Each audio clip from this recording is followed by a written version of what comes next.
और यहाँ पे मिडोरी को दिखने के बाद वो लोग की नीयत जो है वो सही तो नहीं लग रही थी और फिर उसके बाद वो लोगों ने मिडोरी के साथ कुछ ऐसा किया है। तो सबसे पहले इस वीडियो को स्टार्ट करने से पहले मैं तुम लोगों को एक वार्निंग दे देता हूँ। तो सबसे पहले तो तुम लोग अगर 16 साल से कम एज के हो तो तुम लोग इस वीडियो को मत देखना, क्योंकि इस मूवी के अंदर ऐसे ऐसे सीन्स हैं जिनको देखने के बाद तुम्हारा सर जरूर दर्द करने लगेगा और इसलिए इस मूवी को बहुत ही ज्यादा हॉरर और डिस्टर्बिंग माना जाता है। और अब क्यों माना जाता है वो तो तुम लोगों को इस वीडियो को देखने के बाद पता चली जाएगा। हालांकि अब मैंने वार्निंग दे दी है, इसलिए अब तुम लोग मुझे ब्लेम मत करना कोई चीज को लेकर। हालांकि इन सब चीजों को साइड में रखे, तो अगर आप लोग रेडी हो तो इस वीडियो को हम लोग स्टार्ट करते हैं बिना किसी देरी के। सो स्टोरी स्टार्टिंग में हम लोग एक लड़की को देखते हैं जिसका नाम मिडोरी होता है और यहाँ पर मिडोरी से जुड़े मैं कुछ चीजों को आप लोगों को बताता हूँ। जैसे कि मिडोरी एक स्कूल स्टूडेंट है जिसकी एज है 12 इयर्स और इसके अलावा जो मिडोरी के डैड थे उन्होंने मिडोरी की मॉम और मिडोरी को बहुत टाइम पहले ही छोड़ चले गए थे और इसी वजह से मिडोरी की जो मॉम थी वो पहले मिडोरी को संभालती थी, लेकिन थोड़े टाइम बाद मिडोरी की मॉम की भी तबियत खराब हो जाती है जिसकी वजह से मिडोरी को स्कूल जाना बंद करना पड़ता है और वो अपने मॉम का ध्यान रखती है और फूल वगैरह बेचती है। और इसके बाद मिडोरी एक दिन जब फूल बेचने गई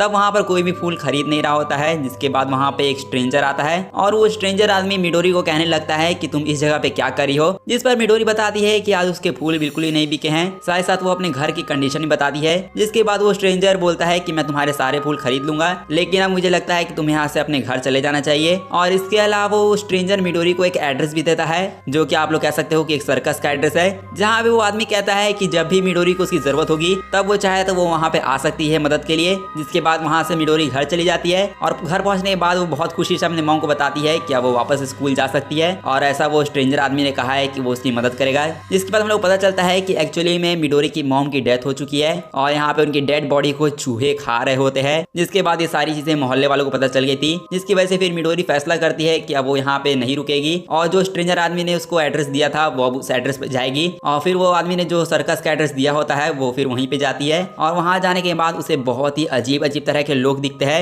या फिर आप लोग कह सकते हो बहुत क्रीपी टाइप के लोग दिखते हैं। और यहाँ पे मिडोरी को दिखने के बाद वो लोग की नीयत जो है वो सही तो नहीं लग रही थी और फिर उसके बाद वो लोगों ने मिडोरी के साथ कुछ ऐसा किया है जो कि आप लोग कह सकते हो कि 18+ वाला काम है। और यहाँ पे आप लोग कह सकते हो कि यहीं से मिडोरी की टॉर्चर वाली लाइफ स्टार्ट हो जाती है, जहाँ पे ये लाइफ मिडोरी के लिए इतनी ज्यादा हार्ड हो चुकी थी कि मिडोरी को ऐसा लगता था कि वो खुद की जान ले ले। हालांकि मिडोरी के साथ ये सारी चीजें चलती रहती है, लेकिन इसके बाद मिडोरी अपने खुशी के लिए 3 पपीज को पालती है, जहाँ पे उन तीनों पपीज को टेम्पल के नीचे रखती है और वहाँ पे वो उनसे मिलने के लिए हमेशा आया करते थे। लेकिन यहाँ पर एक दिन मिडोरी के सर्कस से ही एक लड़का आ जाता है जो कि उन छोटे छोटे पपीज को देखने के बाद उन सभी पपीज को कुचल देता है और कुचलने का मतलब यही है कि उन्हें ब्रूटली तरीके से मार देता है वो लड़का। इसके बाद मिडोरी और उसके सर्कस के लोग बैठ के खाना खा रहे होते हैं, जहाँ पे आज के दिन मीट बना होता है और गेस करो कि वो मीट किसका होगा। हाँ, ऑब्वियस सी बात है, तुम लोगों ने गेस कर लिया होगा। और जब यहाँ पे मिडोरी को उस मीट के बारे में रियलिटी पता चलती है तब यहाँ पे मिडोरी को बहुत ज्यादा ही रोना आता है। जिसके बाद मिडोरी कुछ कर तो नहीं पाती है और वो बस पटरी की तरफ ट्रेन को जाते हुए देखती है, जहाँ पे वो विश करती है कि कोई ना कोई उसको टोक्यो ले जाए। हालांकि ऐसा कभी होने वाला नहीं था। जिसके बाद फिर से मिडोरी की टॉर्चर वाली लाइफ स्टार्ट हो जाती है, जहाँ पे उसे सर्कस के कपड़े धोने पड़ते थे, सभी को नहलाना पड़ता था। इवन रात के टाइम तो मिडोरी के साथ वो मम्मी मैन तो कुछ और ही कर रहा होता है, जो कि यहाँ आप लोग कह सकते हो कि 12 साल की बच्ची को काफी ज्यादा टॉर्चर झेलना पड़ रहा है। और बेचारी इतनी ज्यादा स्ट्रेस में आ चुकी थी कि वो अपने पापा को हेल्प के लिए बुला रही होती है,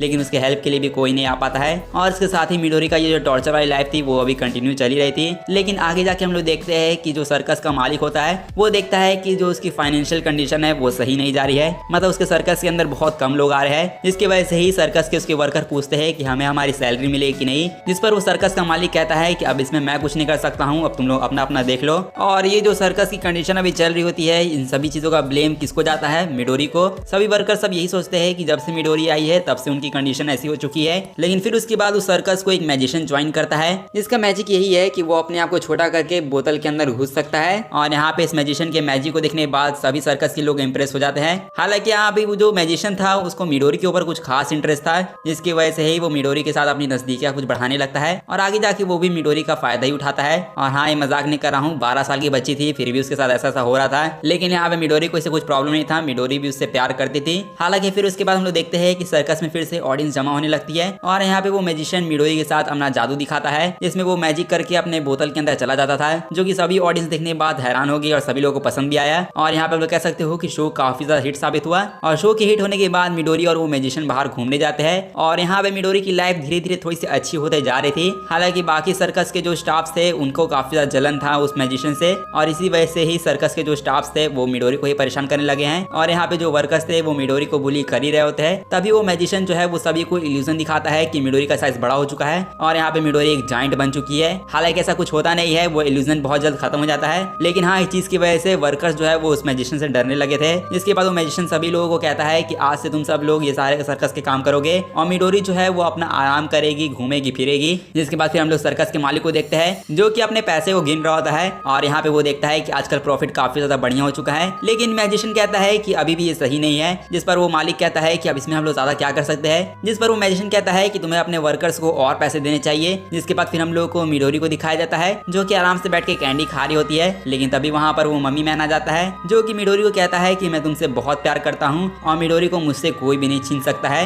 ऐसा ही सारी चीजें वो मिडोरी को बोल के निकल जाता है। जिसके बाद वो सारी चीजें वो मैजिशियन भी सुन लेता है और ये सुनने के बाद वो मम्मी मैन को तो जिंदा दफना देता है जमीन के अंदर। और दफनाता नहीं है, वो बस इल्यूजन दिखाता है उस मम्मी मैन को, जिसमें वो मम्मी मैन जमीन के अंदर धंसता जा रहा होता है और ऐसे ही करते करते मम्मी मैन की यहाँ पे मौत हो जाती है। और यहाँ पे उस मम्मी मैन को मारने के बाद वो मैजिशियन मम्मी मैन को यही कहता है कि तुम मेरी मिडोरी को मुझसे कभी भी नहीं छीन सकते हो, मैं ही मिडोरी से सबसे ज्यादा प्यार करता हूँ। और यहाँ पे इसके बाद फिर हम लोग सर्कस के अंदर सीन देखते हैं जहाँ पे सर्कस का मालिक सभी को उनकी पेमेंट दे रहा होता है और यहाँ पे सभी वर्कर्स देखकर हैरान हो जाते हैं कि उनकी पेमेंट डबल हो चुकी है। और यहाँ पे वो सर्कस का मालिक उस मम्मी मैन को भी ढूंढ रहा होता है पैसे देने के लिए, लेकिन एक्चुअली में उनको आगे जाके पता चलता है कि उसकी डेथ हो चुकी है। और यहाँ पे सभी लोग उसकी डेथ को देखकर हैरान तो थे, लेकिन यहाँ पर मिडोरी जो है वो कुछ अजीब हरकतें कर रही होती है। जिसके बाद वो मैजिशियन को देखकर वहां से भाग जाती है और यहाँ पे वो मैजिशियन भी उसका पीछा करता है, जहाँ पे हम लोग पता चलता है कि मिडोरी ने सारी चीजें देख ली थी कि उस मम्मी मैन के साथ क्या हुआ था। जहाँ पे वो मैजिशियन कहता है कि देखो ये सारी चीजें मैंने तुम्हारे भले के लिए की है और वैसे भी वो मम्मी मैन मरना डिजर्व करता था।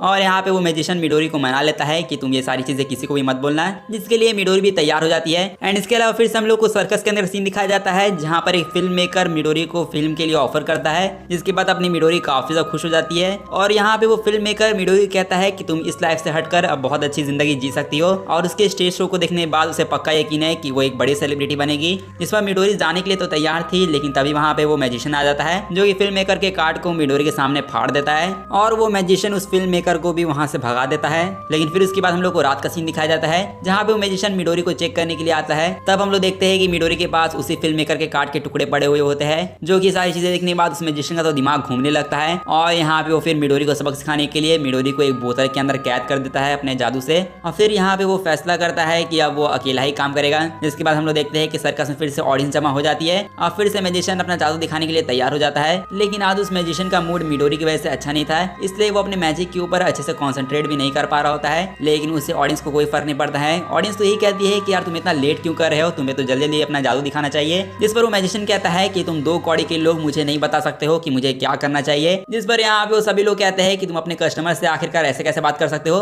जिसके बाद यहाँ पे वो मैजिशियन कुछ ऐसा करता है जो कि मैं आप लोगों को स्क्रीन पर तो नहीं दिखा पाऊंगा, लेकिन हाँ इतना जरूर कहूंगा कि उस मैजिशियन का दिमाग यहाँ पर फिर जाता है और यहाँ पे वो सभी कस्टमर्स को ऐसा इल्यूजन दिखाता है जहाँ पे कस्टमर्स के शरीर वहीं पे फट जा रहे थे। और यहाँ पे हम लोग को ये बहुत ही ब्रूटली वे में दिखाया गया है। जिसके बाद हम लोग देखते हैं कि पुलिस भी वहाँ पे छानबीन करने के लिए आ जाती है और हम लोग को दिखाया जाता है कि वो मैजिशियन अपना जादू यूज करते करते खुद थक चुका है और यहाँ पे वो बेहोश हो गया था। और पुलिस वहाँ पे छानबीन करने के बाद वहाँ से निकल तो जाती है, लेकिन फिर उसके बाद वो सर्कस का मालिक कहता है कि अब हम लोग यहाँ पर अपना और शो नहीं कर पाएंगे, इसलिए हम लोग को यहाँ से अब कहीं और जाना होगा। जिसके बाद वो मैजिशियन होश में आता है और वो उन लोगों को कहता है कि वो उन लोगों के साथ अब नहीं आ सकता है। जिसके बाद वो मैजिशियन सभी को मना कर बाहर आ जाता है मिडोरी से मिलने के लिए, जहाँ पे हम लोग देखते हैं कि मिडोरी भी अब आजाद हो चुकी है। जिसके बाद वो मिडोरी को यही कहता है कि अब वो इस सर्कस को छोड़ के जा रहा है और फिर वो मिडोरी को भी कहता है साथ में चलने के लिए। जिसके बाद मिडोरी मान तो जाती है, लेकिन यहाँ पर मिडोरी कहती है कि अब वो थक चुकी है और अब बस वो घर जाना चाहती है। इस पर यहाँ पे वो मैजिशियन क्या करता है, मिडोरी को एक इल्यूजन दिखाता है जहाँ पे मिडोरी अपने घर टोक्यो में ही होती है और उसकी फैमिली भी इस बार उसके साथ होती है और यहाँ पे वो अपनी मम्मी पापा साथ खुशहाल जिंदगी जी रही होती है।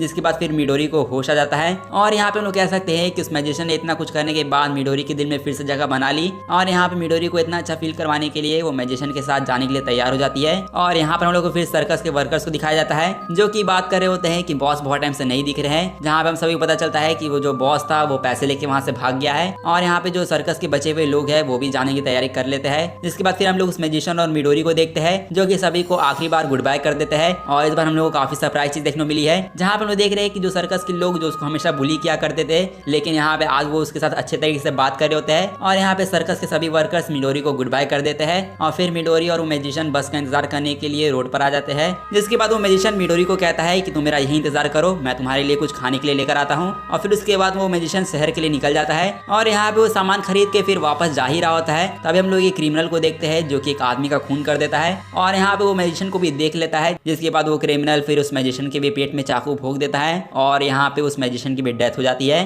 और फिर हम लोग को मिडोरी को दिखाया जाता है जो कि देखते हैं कि बस आगे चली भी गई लेकिन अब तक वो मैजिशियन वापस नहीं आया। जिसके बाद वो भी शहर के लिए निकल जाती है और फिर वो बहुत देर तक उस मैजिशियन को ढूंढती है लेकिन तभी उसको उसका कुछ भी आता पता नहीं मिलता है। और यहाँ पे मिडोरी का दिमाग बहुत ज्यादा खराब होने लगता है। उसको सर्कस के वही सारे लोग दिखने लगते हैं जिन्होंने उसकी जिंदगी को बर्बाद कर दिया था। और यहाँ पे उन सर्कस के सभी लोगों को देखने के बाद मिडोरी को बहुत ज्यादा गुस्सा आता है और वो डंडा उठा के उनके ऊपर ही अटैक करने चली जाती है। और यहाँ पे लोगों को मिडोरी के सभी टॉर्चर के बारे में दिखाया जाता है कि मिडोरी के साथ कितना ज्यादा टॉर्चर हुआ है और सभी लोगों ने बस उसका फायदा ही उठाया है। और यहाँ पे मिडोरी इतना ज्यादा परेशान हो जाती है कि वो चिल्ला चिल्ला कर अपने आप को ही मार लेती है और यहीं पर स्टोरी एंड हो जाती है। अब हालांकि मैंने जो तुम्हें लास्ट एंडिंग के बारे में बताया है जिसमें मिडोरी पागल होकर अपने आप को ही मार लेती है, तो यहाँ पर एक्चुअली में मूवी या फिर मांगा के अंदर हम लोग को नहीं बताया गया है कि मिडोरी के साथ क्या हुआ है। बहुत सारे लोगों की अपनी अपनी थ्योरी है लेकिन मेरी थ्योरी तो यही है कि मिडोरी इतना ज्यादा पागल हो चुकी थी कि वो अपने आप को ही डंडे से मार ली और यहाँ पर मिडोरी का खेल यहीं पर खत्म हो जाता है। हालांकि सच कहूँ तो मैंने मूवी को जिस तरीके से एक्सप्लेन किया है हो सकता है कि आप लोगों को मूवी की स्टोरी वगैरह में इतना इंटरेस्ट नहीं आया होगा।